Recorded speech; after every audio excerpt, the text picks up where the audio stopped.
Welcome to spot news. నేను మీ తేజ. ఆంధ్రప్రదేశ్ లో రాజకీయాలు వచ్చే సంవత్సరం మారబోనున్నాయంటూ కూడా కొన్ని వార్తలు బయటకు వస్తా ఉన్నాయి. ఏంటంటే కూటమి ప్రభుత్వం, కూటమిలో పార్ట్నర్స్ గా ఉన్న, భాగస్వాములుగా ఉన్న పార్టీలు చీలిపోతున్నాయంటూ కూడా ఒక న్యూస్ రీసెంట్ గా వెలుగులోకి రావడం జరిగింది. మీ అందరికీ బాగా తెలుసు, జనసేన, బీజేపీ అలాగే టీడీపీ అక్కడ కూటమిలో భాగస్వాములుగా అక్కడ ప్రభుత్వాన్ని ఏర్పాటు చేయడం అయితే జరిగింది. మరి ఈ వచ్చే సంవత్సరంలో ఉగాది తర్వాత లోకేష్ గారిని సీఎం చేస్తారు, పవన్ కళ్యాణ్ గారిని హోమ్ మినిస్టర్ చేయబోతున్నారు అంటూ కూడా కొన్ని వార్తలు వస్తా ఉన్నాయి.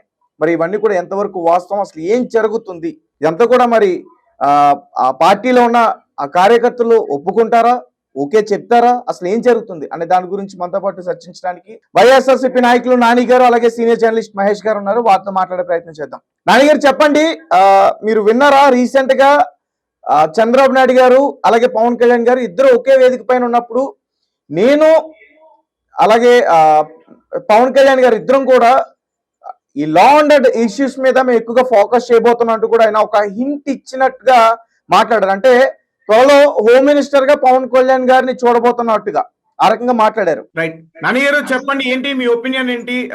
త్వరలో పవన్ కళ్యాణ్ గారికి హోమ్ మినిస్టర్ గా బాధ్యతలు ఇచ్చే అవకాశం ఉన్నట్టు కూడా వార్తలు బయటకు వస్తా ఉన్నాయి.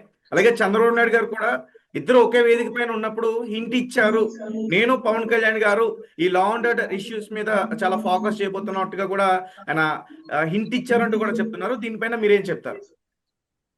ఇప్పుడు ఆయన పరిచేతకానుడికి ఏ సాగిస్తే ఉపయోగం ఉందో చెప్పండి.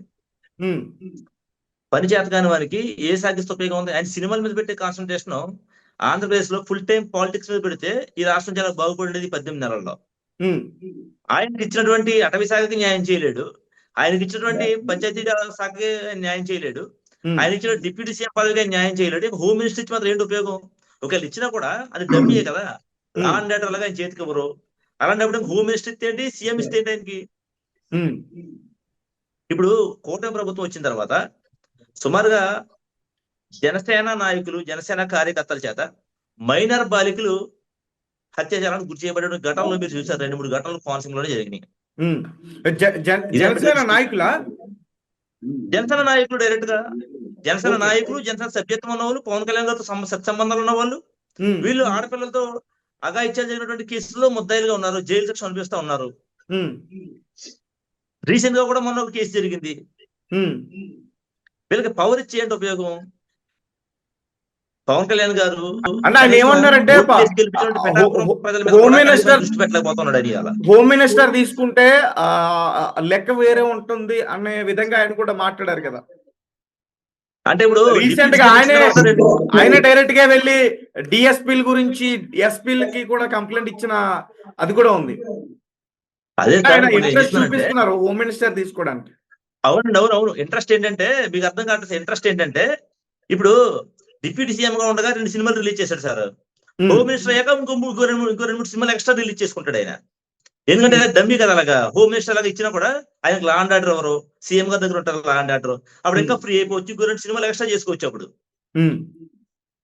ఈ రాష్ట్రాన్ని భ్రష్టు పట్టించడానికే కూటమి ప్రభుత్వం ఇవాళ, ఈ రాష్ట్రాన్ని భ్రష్టు పట్టించడానికే కూటమి ప్రభుత్వం తయారైంది ఇవాళ తప్ప ప్రజలకు మేలు చేయడానికి కూటమి ప్రభుత్వం లేదు ఇవాళ. ఆంధ్రప్రదేశ్ రాష్ట్రంలో హోమ్ మినిస్టర్ ఉన్నదో లేదో కూడా ఎవరికి తెలియదు. సాక్షాత్తు పిఠాపురం కాన్స్టిట్యున్సీ, డిప్యూటీ సీఎం ప్రాతినిధ్యం వహించినటువంటి కాన్స్టిట్యున్సీలో ఇప్పటి వరకు 2 సార్లు కుల వివక్షతో గొడవలు జరిగినాయి, అనేకమైన హత్యాచార ఘటనలు జరుగుతూ ఉన్నాయి, అనేకమైన దొంగతనాల కేసులు జరుగుతాయి. లా అండ్ ఆర్డర్ ఉందా లేదనే విధంగా ఉంది పిఠాపురం కాన్స్టిట్యున్సీ. ఒక నియోజకవర్గానికి న్యాయం చేయనటువంటి పవన్ కళ్యాణ్ ఈ రాష్ట్రానికి ఏం న్యాయం చేస్తారో చెప్పండి మీరు. ఆయనకి సినిమాల మీద ఉన్న కాన్సన్ట్రేషన్ ప్రజల మీద, ఈ రాష్ట్ర ప్రజల మీద, ఈ రాష్ట్ర భవిష్యత్తు మీద లేదు. ఆయన ప్రోటోకాల్ ఎంజాయ్ చేయడానికి మాత్రమే పాలిటిక్స్ లో ఉన్నాడు. ఆయన ఎంజాయ్మెంట్ అంటే శుభ్రంగా ఏమన్నా సార్, పొద్దున టిఫిన్ కోసం హైదరాబాద్ జూబ్లీహిల్స్ నుంచి విజయవాడకు వస్తున్నాడు హెలికాప్టర్ వేసుకుని, మధ్యాహ్నం లంచ్ చేసి పడుకోవడానికి మళ్ళీ జూబ్లీహిల్స్ వెళ్తున్నాడు ఆయన. మధ్యాహ్నం పడుకున్న తర్వాత మనకు సన్నమాట్లేదని మీటింగ్ ఉంటే ఈవినింగ్ మీటింగ్ మళ్ళీ హెలికాప్టర్ అక్కడి నుంచి వస్తున్నాడు ఆయన. హెలికాప్టర్ లో తిరగడం కోసం, సరదాలకి జలసాలకి మాత్రమే ఈ డిప్యూటీ సీఎం పదం ఆయన వాడుకుంటా ఉన్నాడు. సడన్ గా ఆయన గుర్తొస్తుంది, 4 గన్మ్యాన్లు తీసుకుని, 40 మంది పోలీసులు తీసుకుని అడవిలోకి పోతాడు ఆయన. శుభ్రం గన్లు ఇచ్చుకుని అక్కడ గన్లు షూటింగ్ చేసుకుంటాడు, లేదంటే ఎక్కడికో పోతాడు, ఆ గేదెల దగ్గర, రావుల దగ్గర కూర్చుని అక్కడ టైం స్పెండ్ చేస్తాడు. సరిగ్గా సమయం వచ్చినప్పుడు ఎవరో నలుగురు వికలాంగులకు 4 లక్షల రూపాయలు సాయం చేస్తాడు. అది పట్టుకొచ్చి వీళ్ళంతా ఈ జన సైనికులంతా కూడా ఫేస్బుక్ లో ట్రోల్ చేసుకుంటూ ఉంటారు. అసలు డిప్యూటీ సీఎం పదవి యొక్క బాధ్యతలు ఏంటి? అతను మంత్రి పదవిగా ఉన్నాడు, అటవీ శాఖ మంత్రి, ఆయన పంచాయతీరాజ్ శాఖ మంత్రిగా ఉన్నాడు, అటవీ శాఖ మంత్రిగా ఉన్నాడు. అసలు ఆ మంత్రిత్వ శాఖలో ఏమేం పనులు చేయొచ్చు, అసలు దాని డెవలప్మెంట్స్ ఏంటి, ఎంతవరకు అది రివ్యూ చేసిన దాఖలు ఏమైనా శాఖ వరకు ఆయన ఎన్నికలకు ముందు ఇచ్చినటువంటి స్టేట్మెంట్స్ కి, ఎన్నికల తర్వాత ఇచ్చినటువంటి స్టేట్మెంట్స్ కి సంబంధం ఉంది అసలు? ఎప్పుడేం మాట్లాడతారు? ఎన్నికల ముందు ఇచ్చిన స్టేట్మెంట్ ఏంటి? మీకు కులం పేరుతో తిడుతుంటే మీకు బాధ కలగట్లేదా, మీకు మీకు కసి రావట్లేదా, మీకు కోపం రావట్లేదా అని స్టేట్మెంట్ ఇచ్చాడు ఆయన. మరి అనేది అదే కాన్స్టిట్యున్సీలో, అతను ప్రాతినిధ్యం వహిస్తున్న కాన్స్టిట్యున్సీలో 2 సార్లు కుల వివక్ష గొడవలు జరిగినాయి. రాష్ట్రంలో సంచలనంగా మారినాయి. చిన్న చిన్న పిల్లలు 15 సంవత్సరాలు 12 సంవత్సరాల పిల్లలు మా మీద కుల వివక్ష జరిగిందని చెప్పి గొడవ వచ్చి రోడ్లు ఎక్కారు. ఏం చేశాడు పవన్ కళ్యాణ్ గారు? కనీసం దాని మీద వెళ్ళి ఆ పిల్లల దగ్గర కూర్చొని మాట్లాడే కనీసం ఏమి ఇబ్బంది కనుక్కున్నాడు ఆయన? రైట్ ఒక్క నిమిషం. ఎన్నికల ముందు వాళ్ళ నాన్నగారు హిందూ వ్యతిరేకని హారత్ దగ్గరికి వెళ్ళి సిగరెట్ వెలిగించుకున్నాడు అని స్టేట్మెంట్ ఇచ్చింది ఆయనే.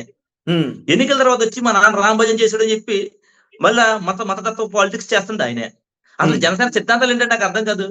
మతం ప్రస్తావన లేని పార్టీ, కుల ప్రస్తావన లేని పార్టీ, ఇవి సిద్ధాంతాలు. అటు వ్యతిరేకంగానేమో ఎన్నికల తర్వాత ఈయన అనుభవాలు. రైట్ ఒక్క నిమిషం అండి. మహేష్ గారు మీరు చెప్పండి. అంటే ఉగాది తర్వాత లోకేష్ గారిని సీఎం చేయడానికే ముందు పవన్ కళ్యాణ్ గారికి హోమ్ మినిస్టర్ ఇవ్వబోతున్నారు అనే హింట్ ఇచ్చేశారు చంద్రబాబు నాయుడు గారు అంటూ కూడా చెప్తా ఉన్నారు. మీరేం చెప్తారు? అసలు మీరు అన్నట్టుగా ఆయనకు హోమ్ మినిస్టర్ ఇస్తే ఒకవేళ, అంటే నేను తెలుగులో దాని అర్థం చెప్పలేదు కానీ, నేను అజాగళ స్థానాలని ఉంటాయి, అట్లానే అయిపోతుంది, ఏ ఉపయోగం లేదు. ఇంకొకటి, హోమ్ మినిస్టర్కి ఎవరున్నా సరే ప్రస్తుతం లా అండ్ ఆర్డర్ ఎవరి చేతిలోనూ ఉంటలేదు. వీళ్ళు కేవలము పోలీసు రిక్రూట్మెంట్ వరకే వాళ్ళు.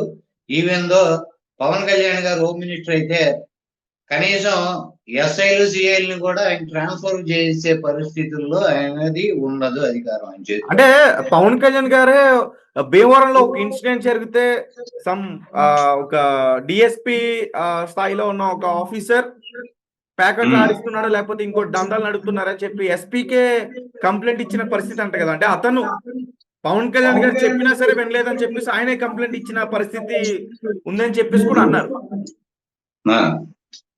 ఇప్పుడు ఈయన డిఎస్పీ గారి మీద ఎవరి మీద ఆయన కంప్లైంట్ ఇచ్చాడు ఎస్పీ గారికి, ఏమన్నా ఉపయోగం జరిగిందా?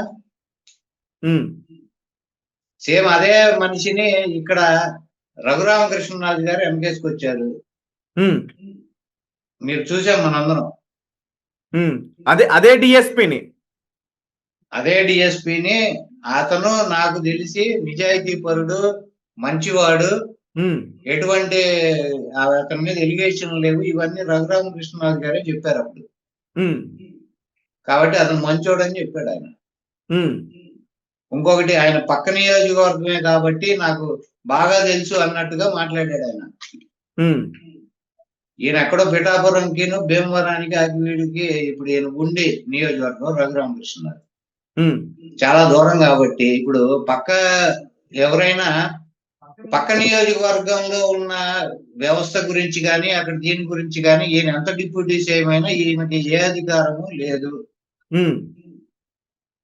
వితౌట్ ఇంటిమేషన్ ఈయన ఎస్పీఎల్ కంప్లైంట్లు రాయటం, ఇవన్నీ కూడా మనం చూస్తే అవగాహన రాహిత్యము అడ్మినిస్ట్రేషన్ మీద కానీ ఇంకో దాని మీద కానీ ఈయనకు అవగాహన లేదనేది క్లియర్ గా అర్థమవుతుంది. మరి ఇప్పుడు తీసుకెళ్లి ఇట్లాంటి వాళ్ళ చేతిలో కనుక మనం హోమ్ మినిస్ట్రీ అనేది పెడితే, ఒకవేళ పెట్టినా ఈయన చేతిలో ఫుల్గా పవర్స్ ఏమీ ఉండవు. ఫుల్గా ఇవేవో పోలీస్ రిక్రూట్మెంట్లను, హౌసింగ్ ఉంటుంది చూసారా, పోలీస్ హౌసింగ్, వాటికి ఏదన్నా ఈయన పనిచేయాలి తప్ప మిగతా లా అండ్ ఆర్డర్ సిచ్యుయేషన్ కానీ ఇంకోటి కానీ ఈయనకి ఏ సంబంధం ఉండదు. అవన్నీ సీఎం చేతిలోనే పెట్టుకుంటున్నారు, వాళ్ళ చేతిలోనే ఉంటాయి. ఇంకొకటి చెప్పండి, ఈయన అంతకుముందు అన్నాడు అనిత గారు ఏదో టైంలో, నేను నా చేతిలో హోమ్ మినిస్ట్రీ ఉంటే పరిస్థితి వేరుగుంటుంది అది ఇది. అవును, మీకు అక్కడే తెలిసిపోతుంది ఆయనకి ఏమీ తెలియదు అని. ఆ మాట అంతంలోనే తెలిసిపోతుంది. ఎందుకంటే law and order situation home minister చేతిలో లేదు. అక్కడ వాళ్ళు ఏం చేయలేదు. అనిత్ గారు కూడా ఏం చేయలేదు. ఏం చేతికి ఇచ్చి నేనేం చేయలేదు. కాబట్టి మీరు అన్నట్టు హోమ్ మినిస్ట్రీ అనేది నెంబర్ 2 గా చాలా మంది అనుకుంటారు. అది సెంట్రల్ రాజకీయాల్లో. ఎక్కడంటే ఢిల్లీలో కేంద్ర ప్రభుత్వంలో ఉన్నప్పుడు ఎవడైనా హోమ్ మినిస్టర్ ఎవరు ఉంటే వాళ్ళు నెంబర్ 2 గా ప్రైమ్ మినిస్టర్ తర్వాత వాళ్ళు చలామణి అవుతున్నారు. కానీ స్టేట్ గవర్నమెంట్ లో మాత్రం హోమ్ మినిస్టర్ నెంబర్ 2 గా ఎప్పుడు మనకి ఉండే పరిస్థితి లేదు. ఎందుకంటే వీళ్ళ చేతుల అధికారాలు లేవు. ఓకే, వాళ్ళు ఇప్పుడు మనం చూసుకున్నాం, హోమ్ మినిస్టర్ లేడు తెలంగాణలో అసలు. అవును ఆ శాఖ మొత్తం రేవంత్ రెడ్డి గారు దగ్గర పెట్టుకున్నాడు. సార్. అంటే ఇప్పుడు అనిత గారు అక్కడ హోమ్ మినిస్టర్ గా ఉన్నా కానీ అసలు ఈ పవర్స్ అన్ని కూడా ఎవరి దగ్గర ఉన్నాయనుకుంటున్నారు మీరేం చెప్తారు? చంద్రబాబు నాయుడు గారి దగ్గర ఉన్నాయి. ల్యాండ్ ఆర్డర్ మొత్తం చంద్రబాబు నాయుడు గారు. అంటే మరి ఏం చేతులు ఏముండదు రేపు వచ్చిన. మరి రెడ్ బుక్ రాసుకున్న లోకేష్ గారి దగ్గర ఎటువంటి పవర్స్ లేవా? రెడ్ బుక్ రాజ్యాంగాన్ని మెయింటైన్ చేస్తున్న లోకేష్ బాబు గారు ముఖ్యమంత్రి చంద్రబాబు నాయుడు గారికి సొంత కొడుకు. ఆయన షాడో సీఎం గా ఇప్పుడు ఆంధ్రప్రదేశ్ లో అడ్మినిస్ట్రేషన్ సైడ్ కానీ డెసిషన్స్ కానీ ఏదైనా ఆయన కన్సర్న్ లో నడుస్తున్నాయి అనేది జగమెరిగిన సత్యం. కాబట్టి ఆయన ఫుల్ పవర్స్ ఆయన ఉపయోగించుకుంటున్నాడు. వాళ్ళ తండ్రి గారికి ఉన్న అధికారాన్ని ఈయన ఇప్పుడు అంటే ఫుల్ పవర్స్ ఇప్పుడు అక్కడ కూటమిలో ఫుల్ పవర్స్ ఉన్న వ్యక్తి ఎవరైనా ఉన్నారంటే అది లోకేష్ గారేనా? ఇప్పుడు ఒకటండి, ఆంధ్రప్రదేశ్ రాష్ట్రంలో 18 నెలలుగా కూటమి ప్రభుత్వం అధికారంలోకి వచ్చిన 18 నెలల్లో రెడ్ బుక్ రాజ్యాంగం నడుస్తుంది అని అంటున్నారు. మీరు విన్నారు కదా. ఈ రెడ్ బుక్ రాసింది ఎవరు? లోకేష్ గారే కదా. మరి అప్పుడు ఎవరు రాజ్యం నడుస్తుంది అక్కడ? అర్థమైందా? అంతే, సింపుల్. ఇంకేముంది? Okay, right. నాని గారు చెప్పండి, ఉగాది తర్వాత లోకేష్ గారు సీఎం గా ఉండబోతున్నారు, ఆయన చంద్రబాబు నాయుడు గారు అనౌన్స్ చేయబోతున్నారంటూ కూడా చెప్తా ఉన్నారు. చాలా పత్రికలు కూడా ఈ వార్తను రాశాయి. ఆయన ఇప్పుడే వారసత్వ రాజకీయాల్ని చేయడానికి ఇప్పుడైతే సరైన టైం. అలాగే టీడీపీ ఆ శ్రేణుల దగ్గర నుంచి కూడా ఎక్కువగా వాళ్ళకి ఎఫెక్ట్స్ ఉన్నాయి. అంటే ఇతన్ని చేయాలి అనే ఒక తొందరపాటు తనం కూడా వారి దగ్గర ఉందంట. వారు కూడా ఎక్కువగా చెప్తా ఉన్నారంట చెయ్యాలి అని చెప్పి. ఓకే, ఇప్పుడు లోకేష్ గారిని సీఎం చేయాలి చంద్రబాబు నాయుడు గారు అనుకుంటే ఒక గంటలో జరిగే పని అది. కేవలం గవర్నర్ గారు అపాయింట్మెంట్ మాత్రమే ఖాళీ. గవర్నర్ గారు అపాయింట్మెంట్ జరిగితే ఇలా చిటికేస్తే లోకేష్ సీఎం అయిపోయాయి. ఎందుకంటే ఆ పార్టీకి అంత సంఖ్యాబలం ఉంది. జనసేనతో సంబంధం లేదు, వేరే కూటమిలో ఉన్న ఏ ఎమ్మెల్యేలతో కూడా దీనికి సంబంధం లేదు. అంత సంఖ్యాబలం, ముఖ్యమంత్రిని చేయగలిగిన సంఖ్యాబలం తెలుగుదేశం పార్టీకి ఉంది. ఆయన ఇలా చిటికేస్తే సీఎం అయిపోగలడు. అయితే ప్రస్తుతానికి ఎందుకు చేయట్లేదు అంటే, ప్రస్తుతానికి ముఖ్యమంత్రి లోకేషే. ఎందుకని మాట చెప్తున్నానంటే, మీరు గతంలో 2 సార్లు చంద్రబాబు నాయుడు గారు ముఖ్యమంత్రిగా పరిపాలన మీరు అంతా చూసుంటారు. ఈ గత 2 ముఖ్యమంత్రి పరిపాలనలో గాని, గతంలో జగన్మోహన్ రెడ్డి గారు ముఖ్యమంత్రి టైంలో గాని ఎక్కడైనా షూటింగ్ లో పాల్గొనడం ముఖ్యమంత్రి మీరు ఎప్పుడైనా చూసారా? ఒక సీనియర్ అడ్మినిస్ట్రేటర్ చంద్రబాబు నాయుడు గారు, ఒక సీనియర్ నాయకుడు అటోలు ఎక్కి దోశలు వేసుకుంటున్నాడు కాసేపు. బట్టలు ఉతికే చాకల దగ్గరికి వెళ్ళి బట్టల ఉతకలు నేర్చుకున్నాడు కాసేపు ఏమో ఆటోల దగ్గరికి వెళ్ళి ఆటో ఎలా నడపాలో నేర్చుకుంటున్నాడు. కాసేపు ఏమో కిరాణా కొట్టుల దగ్గరికి వెళ్ళి కిరాణా కొట్టు ఎలా నడపాలో నేర్చుకుంటున్నాడు ఆయన. అంటే ఇంత 40 ఏళ్ల రాజకీయ అనుభవం కలిగినట్టు చంద్రబాబు నాయుడు గారు 2 సార్లు ముఖ్యమంత్రి చేసిన చంద్రబాబు నాయుడు గారు 2 సార్లు 3 సార్లు చేసిన ముఖ్యమంత్రి అయినా ఇలాంటి గొప్ప సీనియర్ నాయకుడు వెళ్ళి ఇప్పుడు ఆటో దగ్గరికి వెళ్ళి ఆటో నేర్చుకోవడం అంటే ప్రజల్లోకి వెళ్ళాలి. నేను ప్రజల దగ్గరికి వెళ్ళి ప్రజలతో మమేకం అవ్వాలనడానికి ఏదో ప్లాన్ చేస్తున్నట్టుగా బిల్డప్ చేస్తున్నారు. కానీ వాస్తవానికి చంద్రబాబు నాయుడు గారు ఖాళీ అయిపోయాడు. ఆయనకి ఏం పని పాటలు లేవు. సంతకాలు ఎడతానికి మాత్రమే చంద్రబాబు నాయుడు గారు ముఖ్యమంత్రిగా కూర్చున్నాడు అక్కడ. ఆయన మరి వ్యవస్థ నడిపిస్తుంది ఎవరంటారు? నారా లోకేష్ గారు. ఇంకెవరు? ఈ జగమెరిగిన సత్యం, అందరికి తెలిసిన సత్యం. వ్యవస్థను నడిపించడంలో పవన్ కళ్యాణ్ గారి పాత్ర లేదంటారా? పవన్ కళ్యాణ్ గారు, మీరు ఒక విషయం గమనించాలి. పవన్ కళ్యాణ్ గారు కేవలం ఆయనకు హెలికాప్టర్ ఇచ్చేస్తారు మని, శుభ్రంగా కొంతమంది పోలీసులు ఇచ్చారు కూడా వేసుకుని వెళ్ళమని. ఆయన శుభ్రంగా రీల్స్ చేసుకుంటున్నాడు. ఆయన రీల్స్ చేసుకోవడానికి, మీడియాలోనూ వీడియోలు చేసుకోవడానికి, వీటికే శుభ్రంగా వాడుకుంటున్నాడు తప్ప తన పవర్ ని ప్రజలకు సర్వీస్ చేయడానికి అతను ఎక్కడ కూడా మీరు విషయం గమనించాలి. ఇతను ఒక డిప్యూటీ సీఎం ఈయన. ఏదో చారిటబుల్ ట్రస్ట్ ఓనర్ అయినట్టు ఇతను నా జేబులో డబ్బులు ఇస్తానని చెప్పి చారిటీ చేత కూర్చుంటాడేంటి? విద్యార్థులకి ఎక్కడో పుస్తకాలు లేవంట.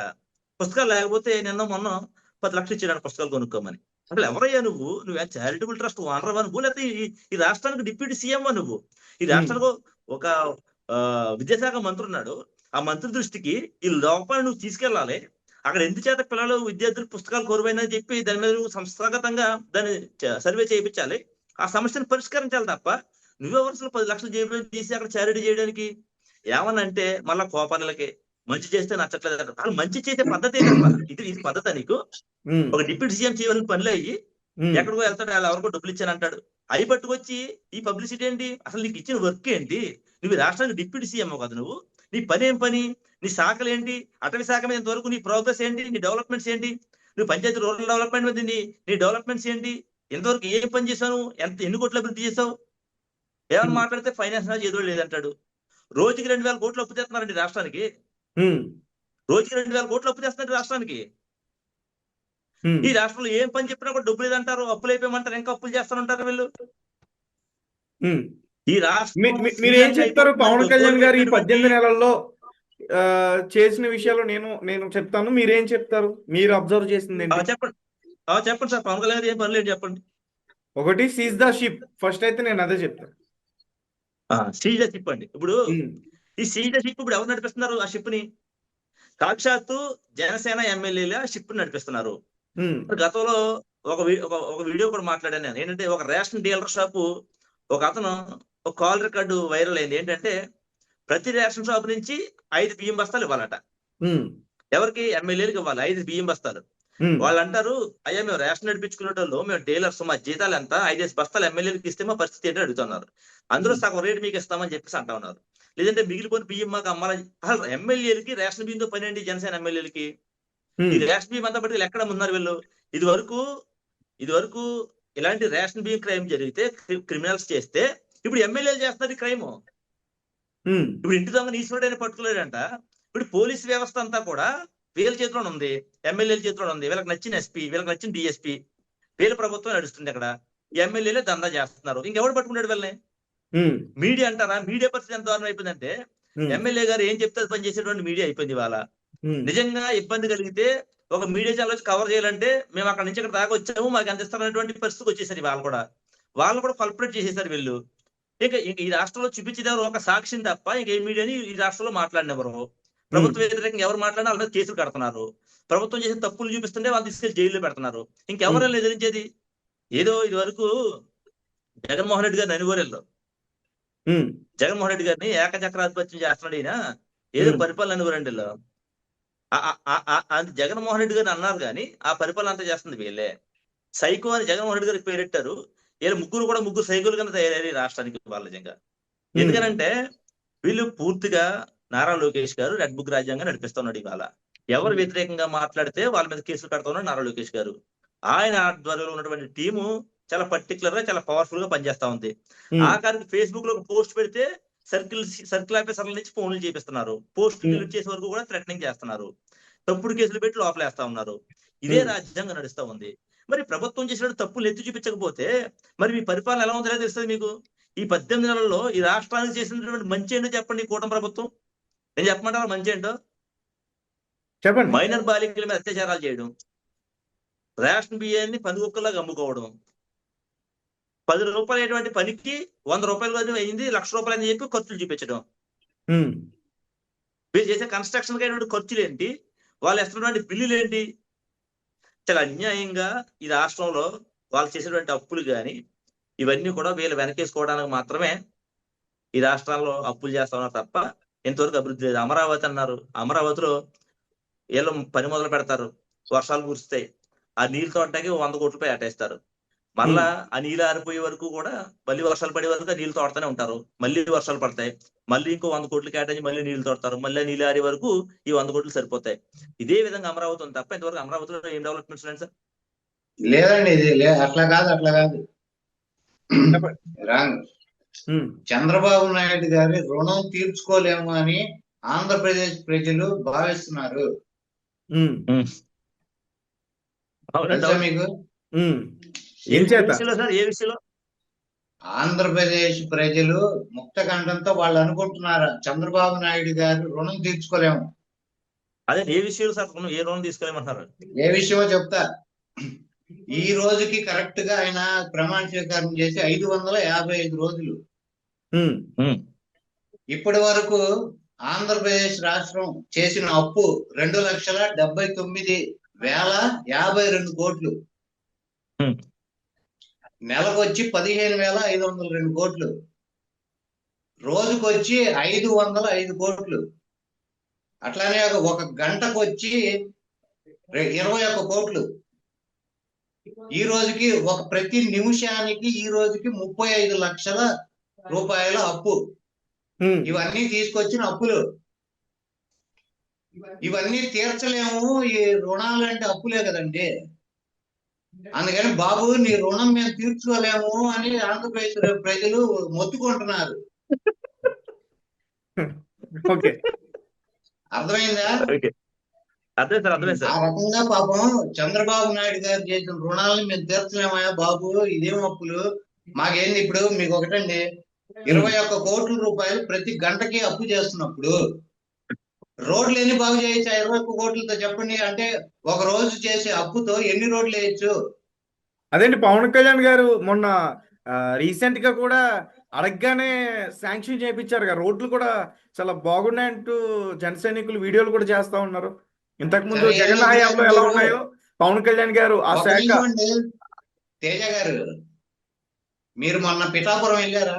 ఉమ్, ఆ నియోజకవర్గం అంతా తిరిగారుగా కొంత. ఉమ్, రోడ్లు బాగున్నాయా? పాలు ఇట్లా పోసి ఎత్తుకునేటట్టు ఉమ్. ఉన్నాయా? అంటే ఆ బాలిష్ట నియోజకవర్గానికి తోటలు సంబంధించి ఇంకా డెవలప్మెంట్ స్టార్ట్ అవ్వలేదేమో నాకు తెలిసి. ఏంటి 2 ఏళ్ళు అవుతుంటే ఆల్రెడీ ఇంకా స్టార్ట్ అయ్యేది ఎండ్ అయ్యేది ఇప్పుడు. ఉమ్, ఏం భలే ఉన్నారే. ఇప్పుడు ఆయన ఏం చెప్పాడండి? పిఠాపురాన్ని ప్రపంచ పటంలో పెడతా అన్నాడు. ఉమ్, ఇప్పుడు చూస్తున్నారు ప్రపంచం అంతా పిఠాపురం వైపు ఇప్పుడు చూస్తున్నారు. చూడండి, ఆంధ్రప్రదేశ్ నిజంగా అన్ని 170 నియోజకవర్గాల్లో ఉమ్. ఒక దళితుల్ని గ్రామ బహిష్కరణ చేయటం కానీ, దళిత విద్యార్థుల్ని అట్లా అవమానపరచడం కానీ ఏ నియోజకవర్గంలో జరగకుండా ఇక్కడ జరిగింది. పిఠాపురంలో తల్లి కూతుళ్ళని అత్యాచారం చేసింది ఏ నియోజకవర్గం లేదు. ఈ వార్తల్లో ఆయన ప్రపంచ పటంలో పెట్టాడు పిఠాపురాన్ని. ఆయన అన్నమాట నెరవేర్చుకున్నాడు. ఉమ్. అవునండి, అవును.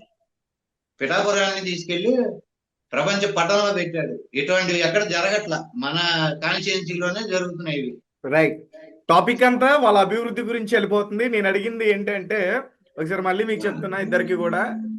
సో ఉగాది తర్వాత రాష్ట్రంలో కొన్ని మార్పులు వస్తున్నాయి, అంటే లైక్ పదవులు మారబోతున్నాయి.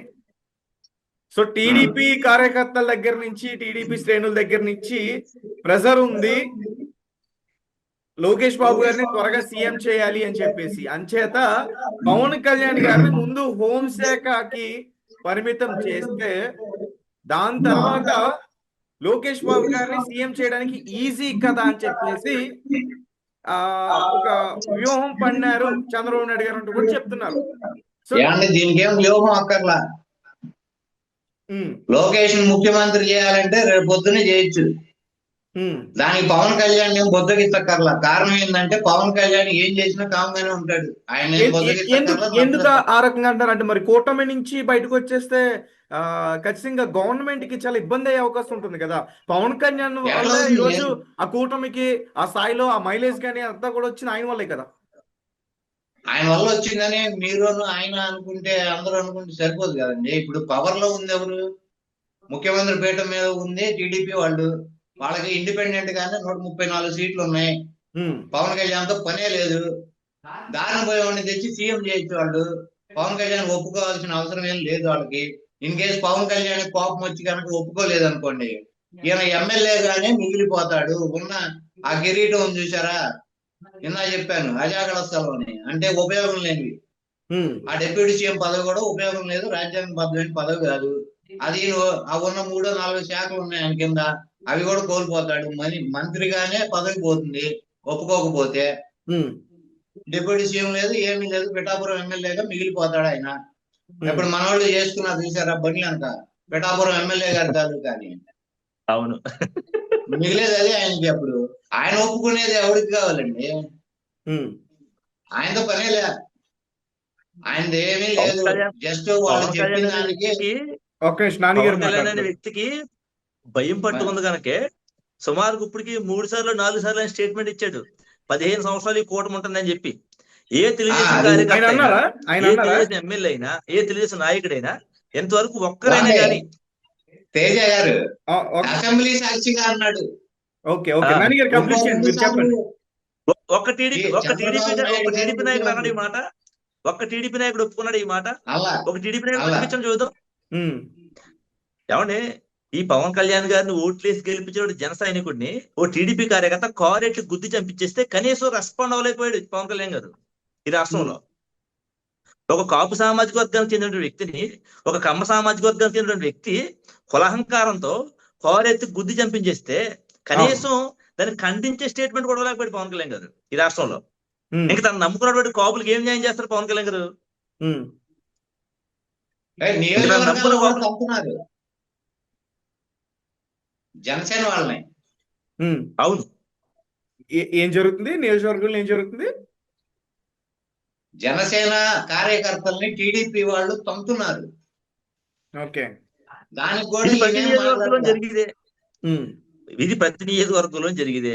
మన కొవ్వూరు కాన్స్టిట్యున్సీలో ఇదే జన సైనికుడు తిరగబడితే పార్టీని సస్పెండ్ చేశాడు ఆయన.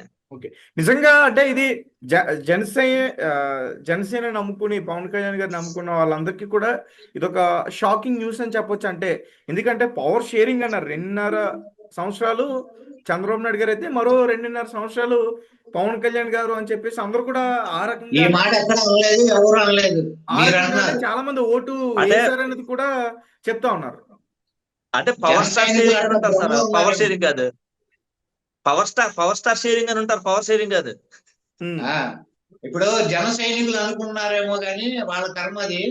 ఎక్కడా ఒప్పందం లేదు. చంద్రబాబు నాయుడు గారే ఫుల్ టైము ముఖ్యమంత్రి. ఆయనకు గనక మనసు విరిగితే లోకేష్ గారిని తీసుకొచ్చి కూర్చోబెడతాడు అంతే. ఈయనకు ఇష్టం ఉంటే కంటిన్యూ అవ్వచ్చు, ఇష్టం లేకపోతే బయటికి వెళ్ళిపోవచ్చు. ఎవరు? పవన్ కళ్యాణ్ గారు. పవన్ కళ్యాణ్కి అంతకు మించి చేసేది ఏం లే. ఇప్పుడు అధికారానికి అలవాటు పడ్డాడు. ఇప్పుడు ఆయన నాన్నగారు చెప్పినట్టు స్పెషల్ ఫ్లైట్ ఒకటి కేటాయించారు. ఉమ్, పొద్దున అక్కడ బ్రేక్ఫాస్ట్ హైదరాబాద్ లో చేసి, మధ్యాహ్నానికి లంచ్ అక్కడ సెక్రటేరియట్ లో అమరావతిలో చేసి, మళ్ళీ నైట్ పడుకోవడానికి జూబ్లీస్ వచ్చి నిద్రపోతున్నాడు ఆయన. ఓకే. దీనికి అయ్యే ఖర్చు అంతా గవర్నమెంట్ దే. ఈయన ఇన్ని సూక్తులు చెప్పాడు ఎలక్షన్ ముందు. చెప్పినప్పుడు ఇదంతా ఇన్ని కోట్ల రూపాయలు ఇప్పటికి ఆయన మీరు గమనిస్తే మీరు ఇప్పటికీ కనీసం 110 సార్లు పైన ఆయన ఈ 18 నెలల్లో 110 రోజులు దగ్గర ఇక్కడే ఉన్నాడు. రైట్. సో అంటే ఫ్యూచర్ లో పవన్ కళ్యాణ్ గారిని సీఎం గా చూడలేరు జన సైనికులు అయితే. జనసైనికులు కాదు, మనం కూడా అంటే ఇప్పుడు మీరే అంటున్నారు అసెంబ్లీ సాక్షిగా 15 సంవత్సరాలు అన్నారంటే, ఇప్పుడు ఈ 2.5 సంవత్సరాలు లేదు, మరొక నేనైతే- 15 సంవత్సరాలు కూడా పవన్ తేజ కళ్యాణ్ గారు గారు సీఎం అవరా? పవన్ కళ్యాణ్ గారు ముఖ్యమంత్రి అంటారు, అయితే ఎమ్మెల్యే కూడా అవడంటారు ఫ్యూచర్ లో. అది ఫ్యూచర్ నా ఉద్దేశం కూడా అదే. దానికి. రైట్. ఓకే అండి, ఇద్దరికి చాలా థ్యాంక్ యూ. సో గైస్ చూశారు కదా, అసలు చంద్రబాబు నాయుడు గారి వ్యూహం ఏమిటి? లోకేష్ గారిని సీఎం చేయడానికి పవన్ కళ్యాణ్ గారికి హోంశాఖ ఇస్తున్నారా, అంచేత ఆ బాధ్యతలను అప్పచెప్తున్నారా అంటే కూల్ చేయడానికి? ఎందుకంటే పవన్ కళ్యాణ్ గారు ఎలా ఉన్నా అంటే ఆయన ఆల్రెడీ అక్కడ కూటమిలో ఆయన భాగస్వాములుగా ఉన్నారు, చేతులు కట్టుకుని ఉన్నారు అంటూ కూడా చాలా మంది చెప్పేస్తున్నారు. అంటే మరి జన సైనికుల్ని కూల్ చేయడానికి వారు పార్టీని విడిచి బయటికి వెళ్లకుండా ఉండడానికి హోంశాఖని అతనికి ఇస్తున్నారా? ఎందుకంటే ఇప్పుడు వేదిక పైన ఆయన మాట్లాడిన మాటలు వింటే నిజంగా ఒక హింట్ ఇచ్చినట్టుగా ఉంది. లా అండ్ ఆర్డర్ ఖచ్చితంగా నేను పవన్ కళ్యాణ్ గారు దానిపైన దృష్టి పెడతాం, ఏ ఇష్యూస్ వచ్చినా మేము దాన్ని సర్దిదిద్దడానికి ప్రయత్నిస్తాం, ఈ విధంగా ఆయన మాట్లాడారు. ఒకసారి ఆ క్లిప్ కూడా ఒకసారి వినే ప్రయత్నం చేయండి.